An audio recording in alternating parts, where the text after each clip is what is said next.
पुंडलिका वरदा हरिविठ्ठल श्री ज्ञानदेव तुकाराम पंढरीनाथ भगवान की जय। माऊली ज्ञानेश्वर महाराज की जय। जगद्गुरु तुकाराम महाराज की जय। सद्गुरु जोग महाराज की जय।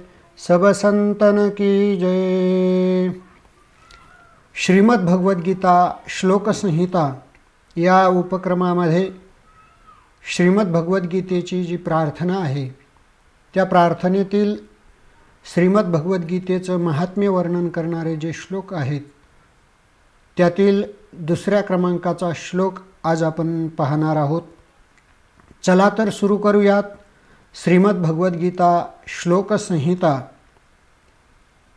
अथ गीता महात्म्यं गीताध्ययनशीलस्य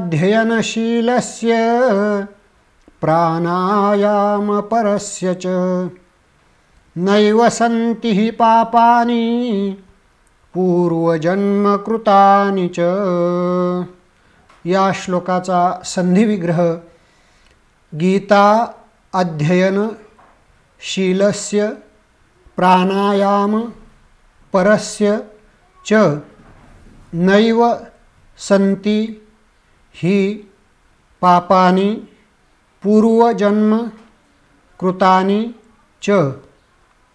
या श्लोकाचा अन्वय या ठिकाणी असा आहे, गीता अध्ययनशीलस्य प्राणायाम परस्य च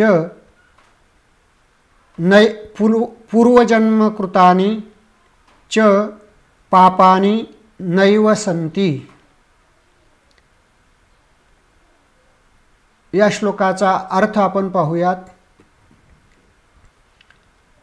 गीतेचे अध्ययन करणे हाच ज्याचा स्वभाव आहे त्याचे व प्राणायाम परायण पुरुषाचे पूर्वजन्मी केलेले तसेच या जन्मी केलेले सर्व पापे नष्ट होतात। अर्थात या गीता पाठाचा हा महिमा आहे आणि म्हणून आपण सर्वांनी नित्यनेमानं गीतेचा पाठ केला पाहिजे। पुनश्च एकदा आपण या श्लोकाचा उच्चार करूयात। अथ गीता महात्म्यं गीताध्ययनशीलस्य प्राणायामपरस्य च नैव सन्ति हि पापानि पूर्वजन्मकृतानि च। अशा पद्धतीनं या श्लोकाचा उच्चार आपण करायचा आहे। आज आपण याच ठिकाणी थांबतो आहोत। रामकृष्ण हरी।